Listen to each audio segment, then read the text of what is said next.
সবাইকে প্রীতি ও শুভেচ্ছা জানিয়ে শুরু করছি আমি Prince Hasan Simon. SK TV পর্দায় বিশেষ আয়োজন গল্পের আড্ডায় অনুষ্ঠানে আমরা আজকে অতিথি হিসেবে পেয়েছি এমন একজন মহিষী নারীকে, যিনি তার মেধা, শ্রম ও সৃজনশীলতার মাধ্যমে গড়ে তুলেছে সাফল্যের এক অনন্য দৃষ্টান্ত। তিনি আরডিএইচ মেকওভার অ্যান্ড স্কিন কেয়ার সেলুনের স্বত্বাধিকারী। তিনি একাধারে একজন শিক্ষক, একজন নারী উদ্যোক্তা এবং একজন সফল ব্যবসায়ী। তিনি তার মেধা এবং শ্রম দিয়ে অসংখ্য নারীদের জীবনে ফিরিয়ে এনেছেন আশার আলো এবং আত্মনির্ভরশীলতার এক অনন্য প্রতিচ্ছবি। আমাদের সাথে আছেন she is none other than Umme Habiba আপু। আপু, আসসালামু আলাইকুম। ওয়ালাইকুম আসসালাম। Thank you so much. এত ব্যস্ততার মধ্যে দিয়েও আপনি আমাদেরকে সময় দিয়েছেন, এসকে টিভি পর্দায় এসেছেন। আমরা সত্যি আন্তরিকভাবে ধন্যবাদ ও কৃতজ্ঞতা জ্ঞাপন করছি। অসংখ্য ধন্যবাদ আমাকে আজকে এসকে টিভির পর্দাতে এই এত চমৎকার একটা অনুষ্ঠানে আমন্ত্রণ জানানোর জন্য, সাইমন আপনাকে। ধন্যবাদ। আপু, আমরা প্রথমেই আপনার গল্পের একেবারে শুরু থেকে আসতে চাচ্ছিলাম। এই যে RDH makeover and skin care salon, এই আরডিএইচ শব্দটির অর্থ কি? খুব চমৎকার একটা প্রশ্ন যে আরডিএইচ মেকওভারের যে আরডিএইচ এই ৩ টা শব্দের অর্থটা কি? আরডিএইচ এর ফুল মিনিং হচ্ছে rain drops by Habiba. Rain drops মানে হচ্ছে বৃষ্টির ফোঁটা। তো আমি বিশ্বাস করি যে, যেকোনো সৃষ্টির কোনো কিছুর আলোড়ন তৈরি করতে হলে একটা বিন্দুই যথেষ্ট। সো রেইন ড্রপস এর যে বৃষ্টির ফোঁটাটা, এটা যখন পানির মধ্যে পড়ে, একটা ড্রপ পড়ে, তখন এটা একটা আলোড়ন তৈরি করে। ঠিক সেরকম বিউটি ইন্ডাস্ট্রিতে অনেক নারীকে, অনেক মেয়েকে যারা পিছিয়ে পড়েছে, যারা লাইফে কিছু করতে চায় কিন্তু তারা জানে না কোথা থেকে শুরু করতে হবে, কিভাবে করতে হবে, ওই জায়গাটাকে সবার সামনে রাস্তাটা খুলে দেখানোর জন্য অ্যাজ আ মেন্টর আমি এসেছি হাবিবা। তো এই হাবিবার আগেই আমরা রেইন ড্রপসকে দিয়েছি, যার শর্ট ফর্ম হচ্ছে আরডিএইচ। বাহ, চমৎকার! আপু, আপনার উদ্যোক্তা হওয়ার পিছনের গল্পটা কেমন ছিল? বা আপনার কি ছোটবেলা থেকেই উদ্যোক্তা হওয়ার ইচ্ছে ছিল কিনা? আ খুবই চমৎকার প্রশ্ন। একদম ছোটবেলা থেকেই বলতে গেলে, যখন আমরা হচ্ছে ক্যারিয়ারটাকে চুজ করি যে আমরা কি হতে চাই লাইফে। কেউ ডক্টর হতে চায়, কেউ ইঞ্জিনিয়ার হতে চায়, আ কেউ হচ্ছে বিভিন্ন রকমের প্রফেশনকে বেছে নিতে চায়। তো আমার ছোট থেকে ইচ্ছা ছিল যে আমি একজন ব্যবসায়ী হব। তখন তো বাহ! আসলে উদ্যোক্তা শব্দটা জানতাম না বা হুম, জানা ছিল না। তখন আমার মনে হতো আমি চাকরি করব না, আমি চাকরি দিব। তো ওই জায়গাটা থেকেই মূলত হচ্ছে আমার আজকের এই অবস্থান, যে আমি শুরু থেকে ডিটারমাইন্ড ছিলাম যে আমি একজন আ চাকরির দাতা হব। বাহ! আচ্ছা, দ্যাটস ওয়াই আজকে এখন না আমরা জানি যে এই যে আমার যে স্বপ্নটা ছিল, ভিশনটা ছিল, এটাকে একটা এন্টারপ্রেনিউর বা হচ্ছে উদ্যোক্তা বলা হয়। তো হুম, তখন হুম, তো হুম। আসলে এটা বুঝতাম না। তখন জানতাম যে ব্যবসায়ী হব মানে ব্যবসায়ী হব। এটাই আমার প্রফেশনের চুজ ছিল। খুবই চমৎকার! আপনি উদ্যোক্তা হওয়ার একেবারে সময় থেকে, শুরু থেকে কি, কি চ্যালেঞ্জের মুখোমুখি হয়েছিলেন? সর্বপ্রথম চ্যালেঞ্জ, আমি একজন নারী। তো মেয়েদেরকে একটা সার্টেন টাইম পড়াশোনার পরে তাকে বিয়ে করতে হবে, তাকে সংসার ফোকাস করতে হবে। এত কিছু করে কিভাবে হবে? তুমি পারবা না। অযথা টাকা নষ্ট, অযথা তোমার সিকিউরিটির একটা ব্যাপার আছে আমাদের সোসাইটিতে। তো ইনসিকিউর ফিল হওয়া বা কোথায় যাবো, কার কাছে যাবো, এই জায়গাগুলোই মূলত আমার প্রতিবন্ধকতা ছিল। বাট আলহামদুলিল্লাহ সেই জায়গাগুলোকে আমি আমার নিজের ইচ্ছাশক্তি, মনোবল এবং নিজের স্কিল, সেই সাথে আমার পরিবারের সাহায্যে আজকে এই জায়গাতে আরো অনেক নারীদের আ অনুপ্রাণিত হয়েছি আমি। বাহ! আমরা যতটুকু জানি আপনার জীবনের ১ম ইন্টারভিউ ছিল বায়োজিনে এবং বায়োজিন। আপনি দীর্ঘ একটা সময় বায়োজিনের সঙ্গে কাজ করেছেন। সেই কাজের জার্নিটা আপনার কেমন ছিল? এইটা আসলে এই মেমোরিজটা খুবই চমৎকার ছিল। আমি মূলত তখন তো ছোট স্টুডেন্ট মাত্র। পড়াশোনার পাশাপাশি নিজেকে স্কিলড আপ করার একটা ইচ্ছা ছিল। তো অনেক জায়গাতে আমি হচ্ছে সিভি ড্রপ করি। বাট বিভিন্ন জায়গা থেকে ডাক আসতো, কিন্তু যেতাম না। তো ঐদিন কোনো এক কাকতালীয়ভাবে আমার মনে হলো আচ্ছা আজকে ইন্টারভিউটা একটু ফেস করি। দেন গেলাম। যাওয়ার পরে সিভি-টিভি নিয়ে সবকিছু নিয়ে গেলাম। গিয়ে বসলাম। বসার পরে অনেকটা সময় অনেকক্ষণ অপেক্ষা করলাম। তো অনেকক্ষণ অপেক্ষা করার পরে দেখলাম যে মানুষজন আসে, ঘুরে, ঘুরে একজন লোক এসে দেখে, দেখে যায়। কিন্তু আমাদেরকে কাউকে ডাকে না। তো আমি তখন মানে আমার খুব আমি অধৈর্য হয়ে যাচ্ছিলাম যে কি ব্যাপার, একটা ইন্টারভিউ দিতে আসছি, ডাকবে, সিভি নিবে, কিছু কড়া, কড়া প্রশ্ন করবে। আমি একটু নার্ভাস হব। কিন্তু এখন তো আমার ধৈর্য আর কুলাচ্ছে না। তো অলমোস্ট ২-২.৫ ঘন্টা ওয়েট করার পরে আমার একবার মনে হলো যে না, আমি ইন্টারভিউ দিব না, আমি চলে যাব। এরপরে লিফট পর্যন্ত চলে যাই। কিন্তু কোনো একটা অদৃশ্য শক্তি যেটা আমাকে যেতে দিচ্ছে না। মনে হলো আচ্ছা এতক্ষণ ওয়েট করেছি, আর কিছুক্ষণ ওয়েট করে দেখি। তো এরপরে হঠাৎ করে ডাক পড়লো, আমার আগে কয়েকজন গেলেন। পরবর্তীতে যখন হচ্ছে আমার ডাক পড়লো, আমি যখন ইন্টারভিউ রুমে গেলাম, ওখানে একজন ভদ্রলোক বসা ছিলেন। খুব মিষ্টি হাসি দিয়ে উনি বলছেন যে, আপনাদেরকে অনেকক্ষণ ওয়েট করালাম, এজন্য সরি।"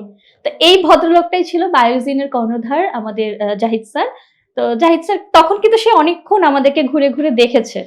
তো আমরা তখন জানতাম না যে সেই আমাদের বস হবে। তখন স্যার একটা কথা বলেছিল যে, "অ্যাকচুয়ালি আপনাদের ইন্টারভিউটা তখন শুরু হয়েছে যখন আপনারা হচ্ছে এইখানে আসছেন। হুম? আচ্ছা, আচ্ছা। মানে আপনি যখন বায়োজিনের সেন্টারে এন্ট্রি করেছেন তখন থেকে আপনাদের ইন্টারভিউ শুরু। কিভাবে? আমরা শুরুটাই করেছি আপনার ধৈর্য পরীক্ষা দিয়ে। যে আপনারা কতক্ষণ একটা কাজ, কেননা বায়োজিন ডেফিনিটলি বিউটিফিকেশন কে হচ্ছে রিপ্রেজেন্ট করে। হুম, হুম, তো বিউটিফিকেশন এর মূল কাজই হচ্ছে ধৈর্য। একটা কোনো কিছুকে নিখুঁতভাবে তৈরি করতে হলে সেখানে আপনাকে ধৈর্য দিয়ে কাজ করতে হবে। তো ইন্টারভিউ আমাদের তখনই শুরু হয়ে গিয়েছিল এবং তখন আচ্ছা। থেকে আমি শিখলাম যে লাইফে যাই করি না কেন, যত ধরনের সিচুয়েশন আসুক না কেন, ধৈর্য হারা হওয়া যাবে না। অধৈর্য হওয়া যাবে না। তো ধৈর্যটাই হচ্ছে মূল শক্তি আমাদেরকে এগিয়ে নিয়ে যাওয়ার জন্য। তো ওই ইন্টারভিউ থেকে ফার্স্ট লার্নিং ই ছিল আমার এটা। যে ধৈর্য আচ্ছা, হারা আচ্ছা। হওয়া যাবে না। বাহ! বাহ! চমৎকার। এবং আমরা যতটুকু জানি আপনি পরবর্তীতে face on cosmetic and laser centre, T Aira laser centre, ভেলা এস্থেটিক এই সকল অসংখ্য প্রতিষ্ঠানে আপনি কাজ করেছিলেন। সেই জায়গা থেকে আপনার কাজের অভিজ্ঞতাটা কেমন ছিল? এটা অ্যাকচুয়ালি আমি একটা ধারাবাহিকতা মেইনটেইন করেছি। যেহেতু আমি ছোট থেকেই জানি যে আমি একজন ব্যবসায়ী হব এবং আমার মনে হয়েছে যে আমার ১ম যেটা বললাম যে আমি একজন নারী। তো নারী হিসেবে সর্বপ্রথম আমাকে সবাই বলবে, "তুমি বিয়ে করো। তোমার বিয়ের জন্য স্বর্ণ-গয়না যা লাগে, শাড়ি যা লাগে তোমাকে সুন্দর করে পুতুল বানায় দিব। সেখানে আমরা ইনভেস্ট করব।" কিন্তু তুমি যখন একটা প্রতিষ্ঠান দাঁড় করাবা, আরো ১০ জন মানুষের দায়িত্ব নিবা, সেই জায়গাটাতে কেউ ভরসা পাচ্ছিল না। তখন আমার মনে হলো যে ঠিক আছে, আমি হচ্ছে নিজেকে আগে স্কিলড আপ করব। তো একটা স্কিলড আপ করতে হলে ২ টো পন্থা ছিল আমার কাছে।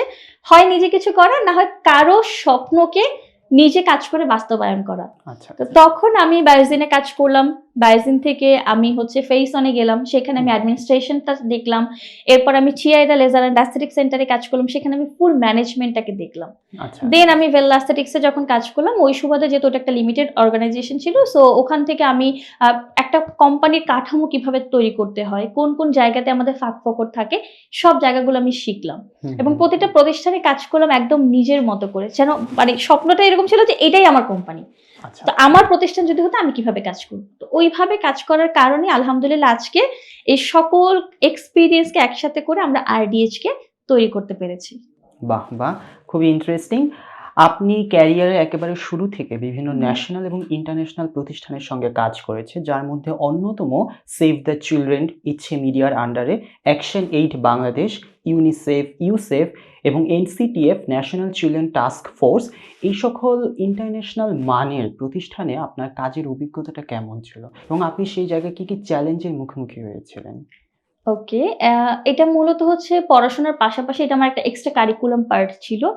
যেহেতু আমি বলছি যে আমি সবসময় স্কিলকে ফোকাস করি যে স্কিলড আপ হতে হবে। যখন আপনি স্কিলড আপ হবেন তখন আপনাকে কখনো কোনো জায়গাতে দমিয়ে রাখা যাবে না। তো সেভ দ্য চিলড্রেন এমন একটা জায়গা যেখানে আমি শিখেছি হচ্ছে রাইটস জিনিসটা কি। সেভ দ্য চিলড্রেন শিশুদের অধিকার নিয়ে কাজ করে। আচ্ছা। অ্যাকশন এইড বাংলাদেশ ইয়ুথদেরকে নিয়ে কাজ করে, লিডারশিপ তৈরি করে। সো একটা প্রতিষ্ঠানকে বা একটা সোসাইটিকে কিংবা যেকোনো একটা দলকে আপনাকে যদি লিড করতে হয় তাহলে আপনার মধ্যে লিডারশিপের গুণবলিতা থাকতে হবে।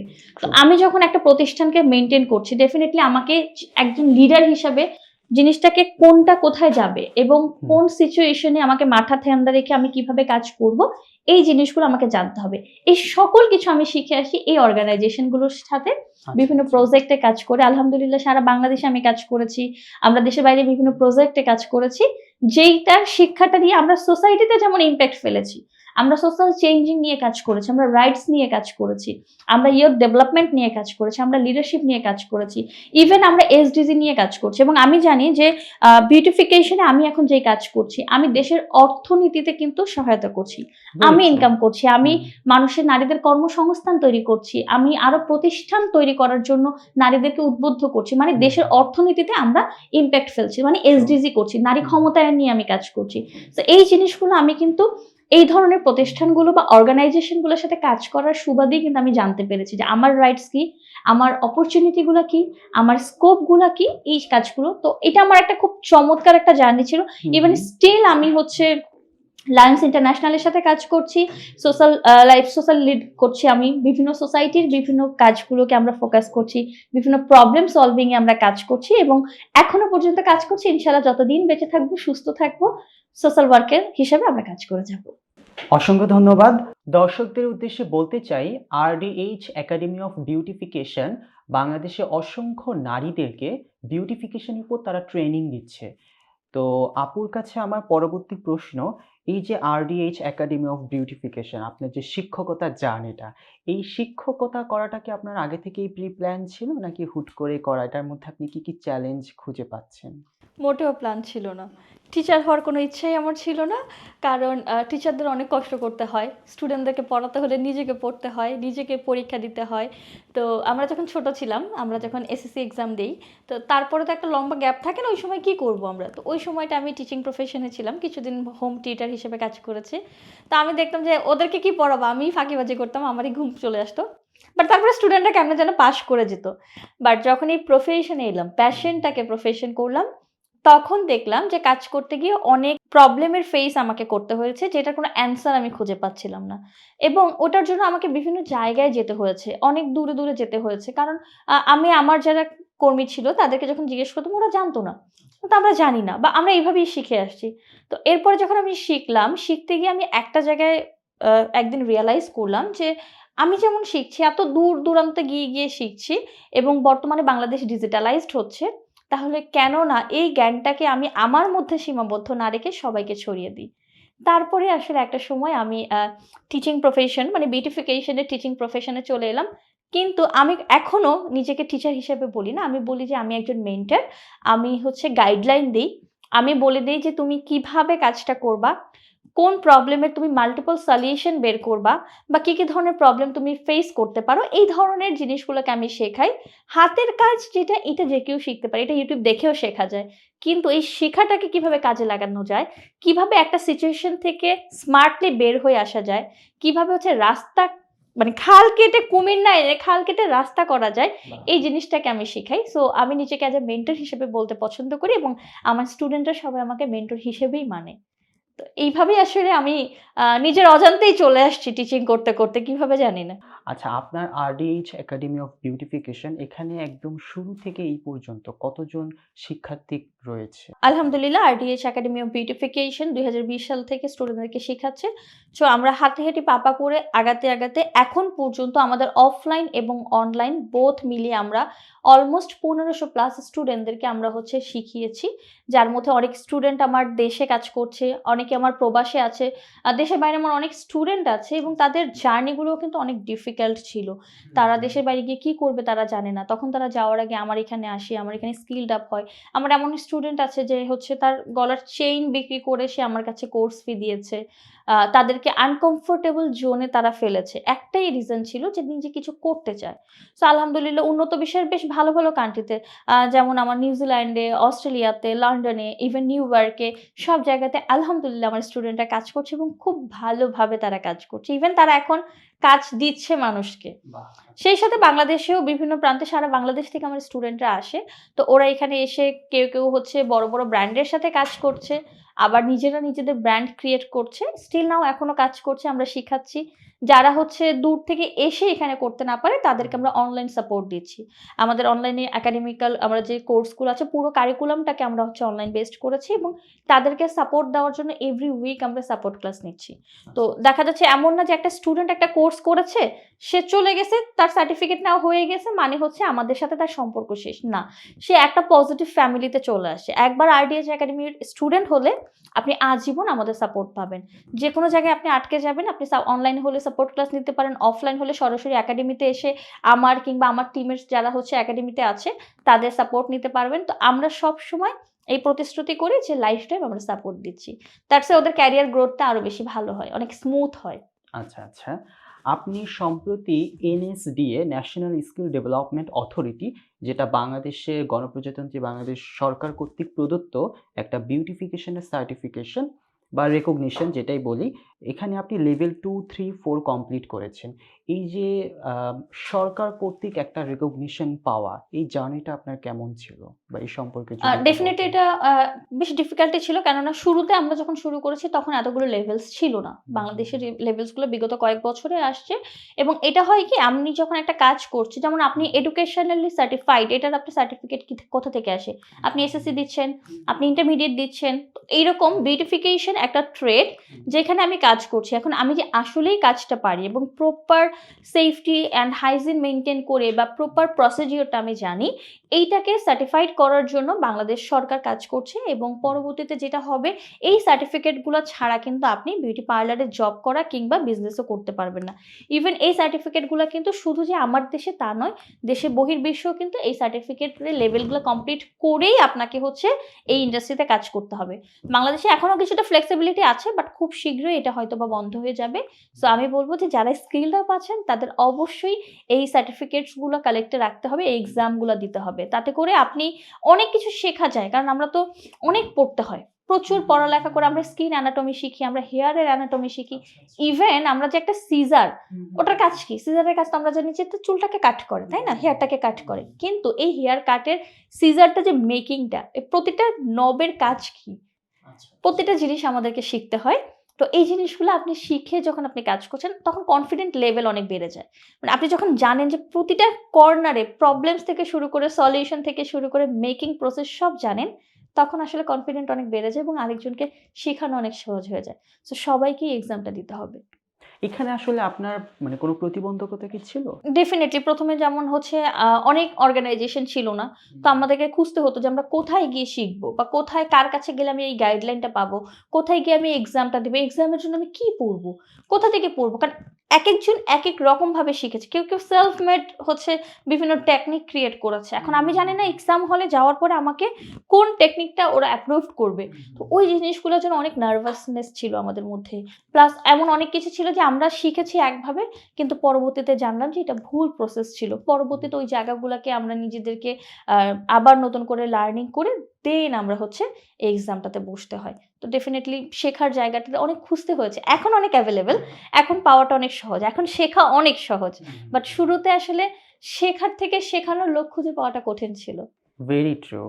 বর্তমানে ওয়ার্ল্ড ব্যাংকের অর্থায়নে সেবা নারী ফাউন্ডেশনের আন্ডারে আপনি একটি প্রজেক্টের সঙ্গে কাজ করছেন। সেই সম্পর্কে যদি একটু বিস্তারিত বলতেন।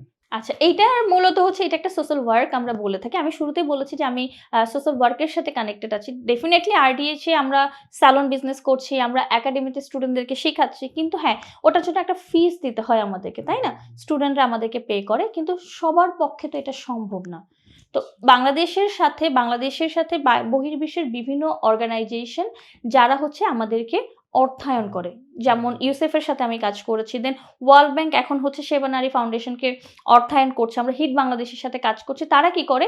বিভিন্ন প্রজেক্ট ক্রিয়েট হয়। আরপিএল একটা প্রজেক্ট আছে যেখানে ওরা পিছিয়ে পড়া নারী বা দুস্থ মেয়ে যারা আছে, যারা হচ্ছে যাদের শিক্ষাগত যোগ্যতা কম কিংবা পড়াশোনা করতে পারছে না বা ফ্যামিলি ব্যাকগ্রাউন্ড ভালো না কিংবা তার বিয়ে হয়ে গিয়েছিল, এখন তার সংসারে প্রবলেম হচ্ছে। তো সে কিছু করতে চায়। তো ওই নারীদেরকে আমরা নিয়ে এসে আমরা তাদেরকে বিউটিফিকেশন এর কোর্স করাই সম্পূর্ণ বিনামূল্যে। বরং এই কোর্সটা করে তাকে আমরা সে যেন পরবর্তীতে কিছু করতে পারে, ওটার জন্য একটা টোকেন অফ মানি তাকে আমরা দেই। একটা অনারিয়াম তাকে আমরা দেই, যেটা দিয়ে হয়তোবা সে প্রোডাক্ট নিতে পারে অথবা সে তার বিজনেসটাকে স্টার্ট করতে পারে কিংবা কোনো একটা জায়গায় যাওয়ার জন্য নিজেকে প্রেজেন্টেবল করতে পারে। তো এই কাজগুলো আমরা করে থাকি। এটা আমার সোশ্যাল ওয়ার্কের একটা পার্ট। তো এইবার আমি এখন যেটা কাজ করছি বর্তমানে সেটা হচ্ছে ওয়ার্ল্ড ব্যাংকের অর্থায়নে আমরা হচ্ছে সেবা নারী ফাউন্ডেশনে কাজ করছি। এছাড়া হিট বাংলাদেশের সাথে আমি কাজ করছি, ইউসেফের সাথে আমি কাজ করছি। সম্পূর্ণ কাজগুলো এবং বিনামূল্যে আমরা স্টুডেন্টদেরকে শেখাচ্ছি। বাহ! খুবই চমৎকার উদ্যোগ। আপনি ইতিমধ্যে দেশে এবং দেশের বাইরে থেকে বিভিন্ন জায়গা থেকে সম্মাননা অর্জন করেছেন। এই অসংখ্য সম্মাননার মধ্যে আমি ২ টার কথা বলতে চাই। বাইফা, বাংলাদেশ ইন্টারন্যাশনাল ফেম অ্যাওয়ার্ড এবং স্বপ্নজয়ী অর্থকণ্ঠা। তো এই এত অনুপ্রেরণার মধ্যে, এত সম্মাননার মধ্যে কোন সম্মাননাটা আপনার কাছে অনেক বিশেষ? এটা খুব জটিল একটা প্রশ্ন। সম্মাননা মানুষ তখন পায় যখন সে সেই সম্মানের যোগ্যটা হয়। তো ওটার জন্য প্রতিটা সম্মাননা পাওয়ার পেছনে আমাকে অনেক বেশি স্ট্রাগল করতে হয়েছে। সো ডেফিনিটলি আমি বলব আমার কাছে ছোট বড় বা স্পেশাল বলে কিছু নাই। প্রতিটা অ্যাচিভমেন্ট আমার জন্য, প্রতিটা অ্যাওয়ার্ড আমার জন্য অনেক বেশি মূল্যবান, অনেক বেশি প্রিসিয়াস। আপনি আপু অসংখ্য নারীকে কর্মসংস্থানের সুযোগ করে দিয়েছেন। যেমন আমরা যতটুকু জানি RDH একাডেমিতে বর্তমানে 25+ নারী কর্মরত আছে। তো এই বিষয়টি আপনার কাছে কেমন লাগছে? এটা অসম্ভব ভালো লাগার একটা জায়গা এবং আমি ব্লেসড। কেননা আরডিএইচ যখন স্টার্ট হয় তখন আমি ছাড়া আমার একজন এমপ্লয়িকে নিয়ে আরডিএইচ এর যাত্রা শুরু হয়েছিল। এখন আমাদের আরডিএইচ এ ইন হাউস 25 প্লাস আমাদের হচ্ছে এমপ্লয়ি কাজ করছে এবং আউটসাইডে যারা হচ্ছে ওয়ার্ক ফ্রম হোম বা রিমোট জব করছে, যেমন আমাদের সোশ্যাল মিডিয়া ম্যানেজমেন্ট থেকে শুরু করে আমাদের যে ফেসবুকে বা বিভিন্ন সোশ্যাল প্ল্যাটফর্মে আমাদেরকে যে দেখেন আপনারা, এটাকে পুরোটা সুন্দর করে আপনাদের পর্যন্ত পৌঁছে দেওয়ার জন্য অনেকেই কাজ করছে। সো ডেফিনিটলি এটা ইনশাআল্লাহ আরো বড় হবে এবং প্রতিটা মানুষ যখন আমার এখানে যারা আসে, আরডিএইচ কিন্তু আমার একার না। আরডিএইচ আমাদের। আরডিএইচ আমার প্রতিটা ক্লায়েন্টের, আরডিএইচ আমার প্রতিষ্ঠানের সাথে কানেক্টেড যারা আছে প্রত্যেকের। সো এই প্রতিষ্ঠানটা থেকে মানুষ আসলে স্বপ্নজয়ী নারী আরো তৈরি হয়। আমি যে স্বপ্নজয়ী নারী অ্যাওয়ার্ডটা পেয়েছি, এটা শুধু আমার একার না, এটা ওদের সবার। কারণ এখানে সবাই যারা ড্রিমার, যারা ড্রিম দেখে এবং চায় যে এই ড্রিমটাকে বাস্তবে হচ্ছে প্রতিফলিত করার জন্য, তারা সবাই আরডিএইচ এর সাথে যুক্ত। সো ডেফিনিটলি এটা আমার জন্য অনেক গৌরবের, আমার জন্য অনেক সম্মানের এবং এটা আমার ভালোবাসার একটা জায়গা। বর্তমানে বাংলাদেশে যতগুলো একাডেমি আছে বা বিউটিফিকেশন কোম্পানি আছে তার মধ্যে RDH অন্যতম, হ্যাঁ? তো আপনি এটার মান এবং সুনাম কিভাবে ধরে রাখছেন? আ আমাদের সুনামটা আছে সর্বপ্রথম আমাদের আন্তরিকতা দিয়ে। আমাদের প্রতিটা ক্লায়েন্ট এবং আমাদের প্রতিটা স্টুডেন্ট, প্রতিটা স্টাফ একটা জিনিস বলে যে, "আপনারা অনেক আন্তরিক। আপনাদের ওয়েলকামিংটা অনেক সুন্দর।" আমাদের সেন্টারে ঢোকার পরে সর্বপ্রথম যে জিনিসটা আমাদের প্রতিটা ক্লায়েন্ট পায়, সেটা হচ্ছে একটা ওয়ার্ম গ্রিটিংস, যে আমরা প্রত্যেককে, আপনি যেখানেই যান, আমার যখনই কারো সাথে আপনার দেখা হবে আরডিএইচ এর, সে আপনাকে একটা স্মাইল মুখে একদম স্মাইল হয়ে জিজ্ঞেস করবে, "ভালো আছেন?" এটার মানে হচ্ছে কি যে আপনি ভালো থাকেন, এটা আমরা চাই। তো আপনি কেমন আছেন সেটা জিজ্ঞেস করলে অনেক কিছু মাথায় ঘুরবে। বাট যখন আমি জিজ্ঞেস করব আপনি ভালো আছেন, কেউ কিন্তু বলবে না যে না। বলবে ভালো আছি। ওই যে আরডিএইচ এর ঢোকা মানে আপনার ভালো থাকা শুরু। এরপরে ডেফিনিটলি স্কিলড আমাদের বিউটি এক্সপার্ট আছে যারা তাদের স্কিলড হ্যান্ডে সার্ভিস দিচ্ছে। প্রোডাক্ট আমরা দিচ্ছি। সবকিছু এবং আরডিএইচ এর সব প্রোডাক্ট কিন্তু ওপেন। আমাদের এখানে হচ্ছে একদম সবকিছু ডিসপ্লে করা থাকে। ক্লায়েন্ট চাইলে নিজের হাতে প্রোডাক্ট নিয়ে সার্ভিস নিতে পারে। সো ডেফিনিটলি একটা গুড উইল আমাদের আছে এবং আলহামদুলিল্লাহ আমরা চেষ্টা করি যেন এই জিনিসটা কখনো আরডিএইচ এর সবকিছু ট্রান্সপারেন্ট। দ্যাটস ওয়াই আজকে এখন পর্যন্ত আমরা একটা শুরু থেকে সেই ২০২০ এর করোনাকালীন সময় থেকে আমরা স্টার্ট করেছি। বর্তমানে আমরা হচ্ছে এখনো চলে যাচ্ছি এবং প্রতিনিয়ত আমাদের ক্লায়েন্টের ভালোবাসা বাড়ছে। প্রতিনিয়ত আমরা ক্লায়েন্টের ভালোবাসা শিখতে হচ্ছে। আমাদের স্টুডেন্ট বাড়ছে। আমাদের আরো অনেক হচ্ছে স্টুডেন্টরা নিজেরা আরো বেশি উদ্যোক্তা তৈরি হচ্ছে। সো এটা আমাদের জন্য ডেফিনিটলি চ্যালেঞ্জিং হলেও এটা আমরা করছি। তো ভবিষ্যতে RDH makeover and skin care সেলুনকে নিয়ে আপনার পরিকল্পনাটা কি? এটা আ এটাকে আমরা হচ্ছে একটা ইন্টারন্যাশনাল ব্র্যান্ডে রূপান্তরিত করব। যেহেতু অলরেডি আরডিএইচ সারা বাংলাদেশ প্লাস বিশ্বে ছড়িয়ে গিয়েছে। সো ডেফিনিটলি এটা একটা ফ্র্যাঞ্চাইজিস কোম্পানি হয়ে যাবে ইনশাআল্লাহ। যেখানে হচ্ছে প্রতিটা জেলায় বা বিভাগীয় শহরে আমাদের একটা করে একাডেমি, একটা করে সালন থাকবে। সেই সাথে আমাদের দেশের বাইরেও আমাদের ইচ্ছা আছে যে আরডিএইচ কে আমরা নিয়ে যাব। যাতে করে এটা হচ্ছে ওয়ার্লড ওয়াইড রিকগনাইজেশন পায়। বাংলাদেশে যেসব নারী উদ্যোক্তা হতে চায় আপনার মতো, তাদের জন্য আপনি কি বলতে চান? ধৈর্য। ১ম এ ধৈর্য ধরতে হবে, নিজের উপর বিশ্বাস রাখতে হবে, আত্মবিশ্বাসী হতে হবে এবং সিচুয়েশন যাই হোক, হোয়াট এভার সিচুয়েশন ইজ, মুখে অলওয়েজ স্মাইল রাখতে হবে। যদি এইটুকু করতে পারো, এরপর আমার মেন্টরশিপ নাও বা আমার মতো তোমার যাকে পছন্দ হয় তাকে তুমি মেন্টর করো, তাকে ফলো করো। আমরা রাস্তা দেখাই দিব, চলতে তোমাকে হবে। ওই মনোবলটা নিয়ে যদি আগাতে পারো, ইনশাআল্লাহ সাফল্য তোমার আসবে। সো পজিটিভ থাকতে হবে। একজন নারী হিসেবে আপনি বাংলাদেশের অন্যান্য নারীদের অবস্থানকে কিভাবে দেখেন? খুবই ডিফিকাল্ট প্রশ্ন। আ আমি বরাবরই একটা পজিটিভ মানুষ। আমি সবসময় বিলিভ করি যে পৃথিবীতে ২ টো জিনিসই আসলে থাকে। একটা হচ্ছে হ্যাঁ অথবা না। তো আপনি যদি হ্যাঁ ফ্যামিলির হন, পজিটিভ ফ্যামিলির হন, তাহলে আমার মতো যদি হন, তাহলে আমি বলব নারীদের অবস্থান খুবই সম্ভবময়ী। আমরা নারীরা কিন্তু সংসার, আমাদের সমাজের যে মূল জায়গাটা সংসার, এটাকে আমরা সাজাই। একটা ঘরকে আমরা সংসারে, বাড়িকে আমরা একটা শান্তির জায়গাতে তৈরি করতে পারি। সেম ভাবে আমরা নারীরা কিন্তু ভবিষ্যৎ প্রজন্মকে তৈরি করি। তো ওই জায়গা থেকে আমরা চাইলে আমরা অনেক কিছু করতে পারি। আমাদের দর্শকদের জন্য আপনি কি বলতে চান?